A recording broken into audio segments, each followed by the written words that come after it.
ಆಗ grand master, ಇಷ್ಟು ವರ್ಷ ನಾವೆಲ್ಲ ಯಾವ್ದಕ್ಕಾಗಿ ಹುಡ್ಕಾಡ್ತಿದ್ವೋ ಆ ಬ್ಲಾಕ್ ಕ್ರಿಸ್ಟಲ್ ನಮ್ ಕೈ ಸೇರೋ ಅವಕಾಶ ಬಂದಿದೆ.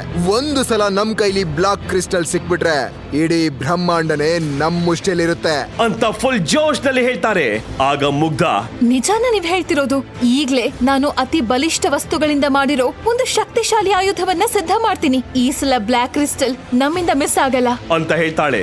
ಗ್ರ್ಯಾಂಡ್ ಮಾಸ್ಟರ್ ನಂತರ ಅಕ್ಕಪಕ್ಕ ನೋಡಿ ಅವಳ ಕಿವಿಯಲ್ಲಿ ಏನೋ ಒಂದು ರಹಸ್ಯವನ್ನ ಹೇಳ್ತಾನೆ. ಅದನ್ನ ಕೇಳಿದ ಮುಗ್ಧ ಸ್ಟನ್ ಆಗ್ಬಿಡ್ತಾಳೆ. ಮುಂದೆ ನಡೆಯೋ ಭೀಕರ ಘಟನೆಗಳನ್ನ ನೆನೆಸ್ಕೊಂಡೆ ಅವಳು ಶೇಕ್ ಆಗೋಗ್ತಾಳೆ. ಆದ್ರೆ ಭರತ್ ಮಾತ್ರ ವಿಚಿತ್ರವಾಗಿ ನಗ್ತಾ ಅಲ್ಲಿಂದ ಹೊರಟೋಗ್ತಾನೆ. ಇತ್ತ ಶೌರ್ಯನ ಸ್ಲೇವ್ ಜೀವನ ದಿನದಿಂದ ದಿನಕ್ಕೆ ಹಾರಿಬಲ್ ಆಗ್ತಿರುತ್ತೆ. ಹೀಗೆ ಒಂದು ದಿನ ಶೌರ್ಯ ಬೇಟೆ ಆಡೋಕೆ ಅಂತ ಕಾಡಿಗೆ ಹೋದಾಗ ಅಲ್ಲಿ ವಿಚಿತ್ರವಾಗಿ ಕಾಣಿಸೋ ಗೋಲ್ಡನ್ ಆಮೆಯೊಂದು ನಿಧಾನಕ್ಕೆ ಹೋಗ್ತಿರೋದು ಕಾಣುತ್ತೆ. ಕೂಡ್ಲೆ ಶೌರ್ಯ, ಇದ್ಯಾವ್ದು ಚಿಕ್ಕ ಪ್ರಾಣಿ, ಈಗ್ಲೇ ಸಾಯಿಸಿ ಪಾಯಿಂಟ್ ಗೇನ್ ಮಾಡ್ಕೋಬೇಕು ಅನ್ಕೊಂಡ ಶೌರ್ಯ ಅದ್ರ ಮೇಲೆ ಕತ್ತಿ ಬೀಸ್ತಾನೆ.